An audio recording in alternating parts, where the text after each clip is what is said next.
Alors bonjour à tous. Je vous retrouve d'une façon un peu spéciale puisque ces nouveaux podcasts sont faits sous forme d'audio-vidéo parce que c'est important que vous ayez un peu un visuel de ce qui se passe, hors de ce que je peux raconter. Donc c'est une vidéo d'introduction. Je vais un peu vous montrer aujourd'hui la façon dont se passe l'équitation avec moi. Sachant que je ne suis pas monitrice d'équitation classique. Alors je le précise, je ne fais ni saut, ni dressage. C'est uniquement de l'équitation d'extérieur. Ou sinon, bon, c'est autre chose, c'est de la médiation équine, on en reparlera. Là, aujourd'hui, vous allez voir de l'équitation extérieure avec David. Donc David qui a Gaïa, qui fait partie de nos chevaux et qui donc a beaucoup à désapprendre puisque Gaïa ne répond pas du tout à ses demandes alors qu'avec moi ça fonctionne assez bien. Les chevaux ici ne sont pas débourrés, c'est-à-dire qu'ils ne sont pas cassés. Parce que c'est vrai que débourré c'est vraiment c'est ce que ça signifie, c'est-à-dire cassé. Le cheval il est cassé. Avec chambrière, avec ces chevaux-là, la chambrière, ils s'en foutent, et tout ce qui pourrait finalement effrayer un cheval d'extérieur et mettre en danger la personne qui est avec lui, peu à peu, moi je fais en sorte qu'ils s'en foutent. Donc ce sont des chevaux sauvages que je vais chercher dans leur troupeau. Je mets un certain temps en fonction du cheval pour au moins passer un lit-col et faire en sorte qu'il puisse marcher en main. Les sorties en main sont importantes puisqu'elles apprennent au cheval à passer au-dessus de pas mal de choses. Les animaux qui s'envolent, les coups de feu parce qu'il y a la chasse souvent quand on sort, les sangliers qui traversent, les avions qui passent un peu bas puisqu'on a des avions de chasse. Enfin, un peu tout ce qu'il peut y avoir dans la nature, y compris les quads qui arrivent comme des sauvages. Et enfin voilà, les autres personnes, les chiens qu'on croise qui peuvent aboyer, qui peuvent. C'est les chevaux quand ceux-là, une fois qu'ils sont montés, ils sont en général assez cool. Et c'est des chevaux qui tapent pas, puisque naturellement le cheval ne tape pas. Hein. C'est vraiment une réaction qu'il a par rapport à ce fameux débourrage. Alors on en reparlera. C'est pas le sujet trop aujourd'hui. Aujourd'hui, c'est vraiment pour vous montrer comment se passe une séance avec moi. Alors, elle se passe parce que j'aime pas trop le principe du cheval école. Donc pour ce genre de choses, pour ceux qui viennent valider leur examen, tout ce qui peut se passer lors de stage, ça sera un déplacement, vous allez venir sur ces différents parcours. Ça peut se passer sur une semaine par exemple, sans aucun problème. Mais ça va se passer avec votre cheval. Je vous aide à établir une certaine légèreté et une certaine complicité avec votre cheval. Donc il faut me préciser toujours quel peut être le souci que vous rencontrez avec lui. Là, David a fait un peu d'équitation classique, mais est monté sur des chevaux qui ont été débourrés, dans des manèges en carrière.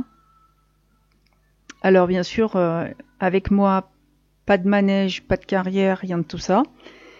Il y a un rang de longe pour la médiation équine qui va aussi servir dans ce cas-là à vous montrer 2-3 choses avant de sortir, mais tout se passe dehors. C'est pour ça que sur le règlement, vous verrez, il y a un équipement que je demande, qui est obligatoire. Et sachez que personne n'est invincible, je le porte moi-même, j'ai un airbag.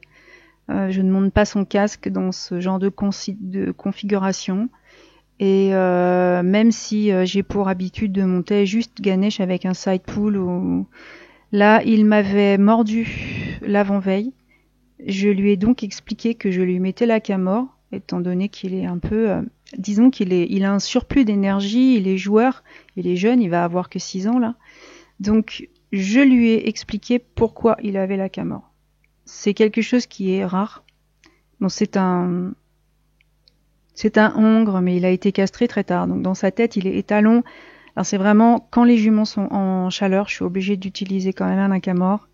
Et quand il déborde comme ça d'énergie, bon, rien que le fait que lui mettre, en fait, j'en ai pas besoin après. Il comprend que, voilà, il secoue la tête, il part au galop. Je le laisse faire, mais ça va me permettre d'avoir un arrêt qui peut être vraiment un arrêt d'urgence très important.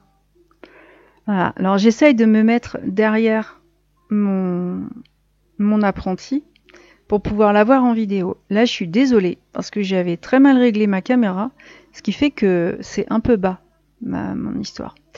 Mais on voit quand même le côté voûté du cavalier, et c'est ce côté voûté qui bien sûr fait que le cheval ne lui répond pas, puisque ça pèse. Le cheval est dans l'inconfort. Le cheval étant dans l'inconfort, il va pas répondre. Ce ne sont pas des chevaux cassés. Gaïa, c'est aussi moi qui m'en suis occupée. Elle vient aussi du troupeau sauvage. Donc, eh bien, elle ne répondra pas. Hein. C'est-à-dire qu'on ne donne pas des jambes, on donne la direction du cheval, et tout ce qu'on fait en extérieur, c'est par rapport à la position du corps. Donc au poids qui va être plus sur l'arrière, les côtés, l'avant. On a besoin en extérieur d'avoir les étriers hauts parce qu'on va être obligé de se mettre beaucoup en équilibre. Je suis en montagne, il y a donc énormément de dénivelé.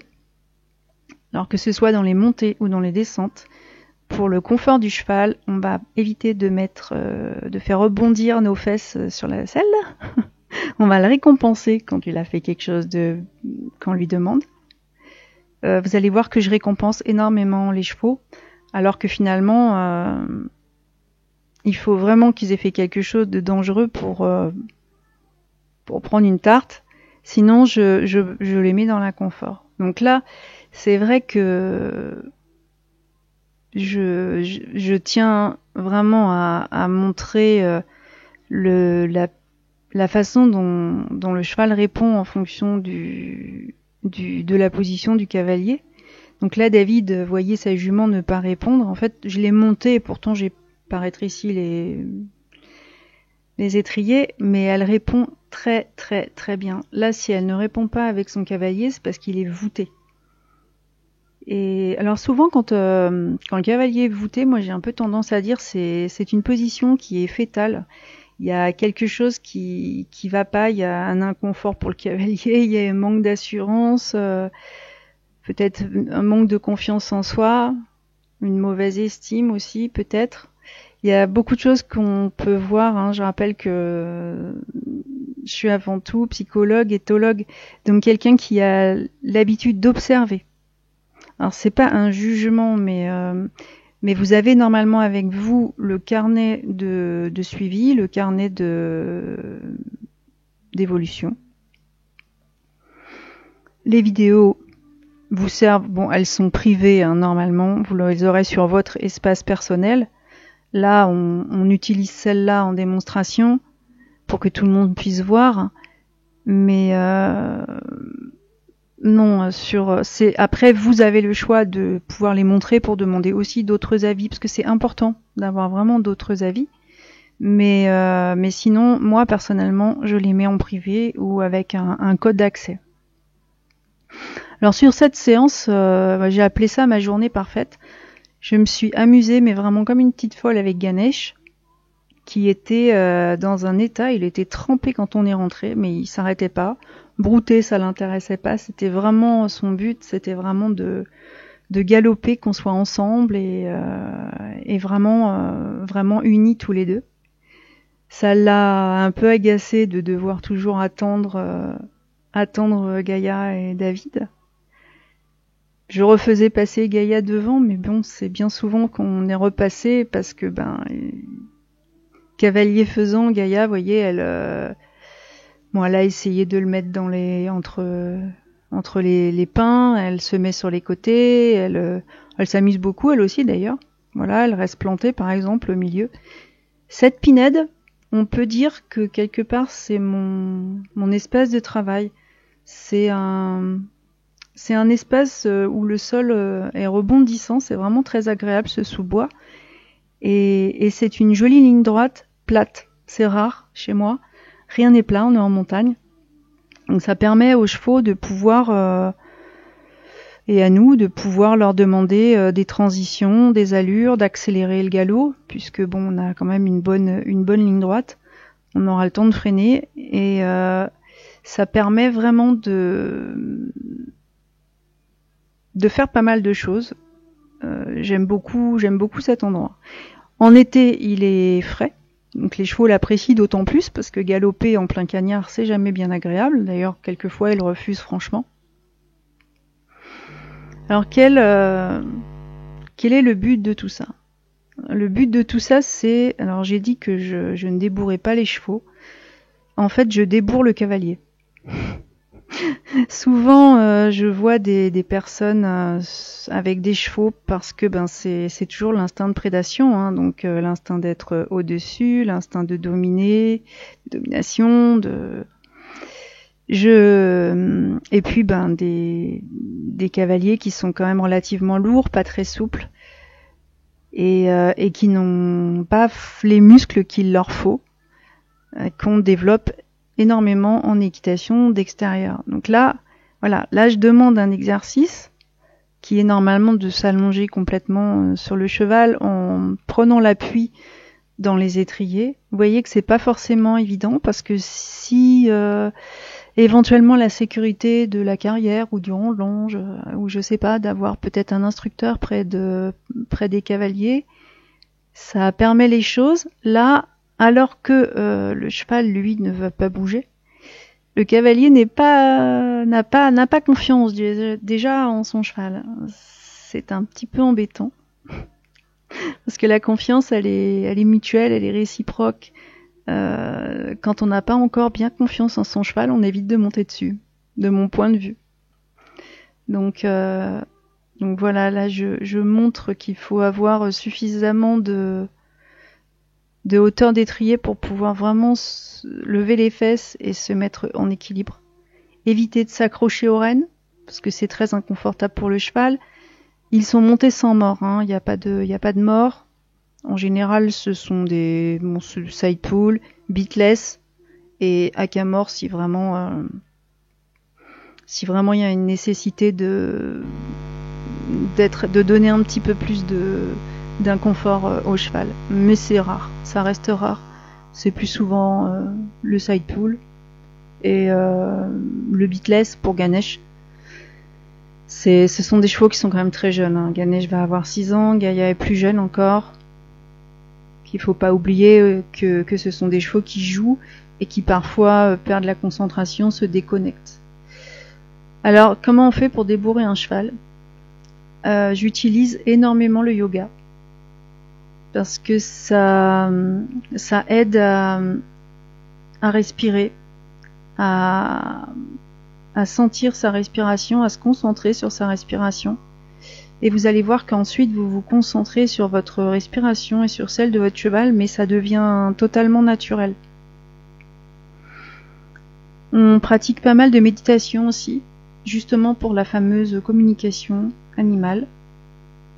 C'est important de pouvoir communiquer de façon intuitive avec le cheval en extérieur, de cette façon-là, surtout quand il est jeune, parce que bon, après, il va quand même prendre l'habitude. Quand il est jeune, il a envie de jouer. Et là, vous voyez des chevaux qui sont très très cool quand ils sont montés, par contre qui jouent énormément quand ils sont au pré, c'est vraiment des joueurs.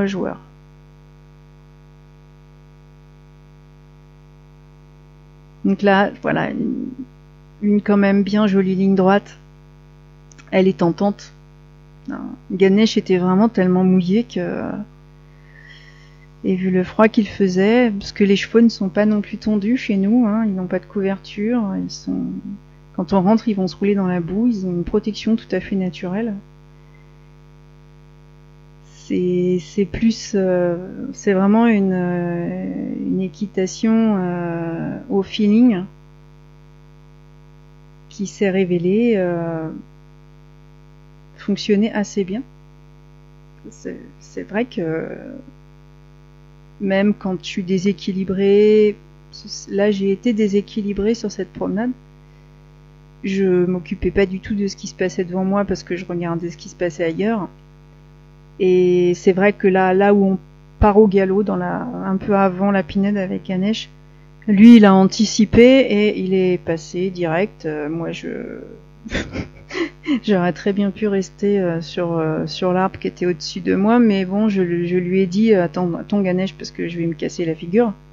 Il s'est arrêté immédiatement le temps que je prenne appui sur mes étriers et que je me place correctement.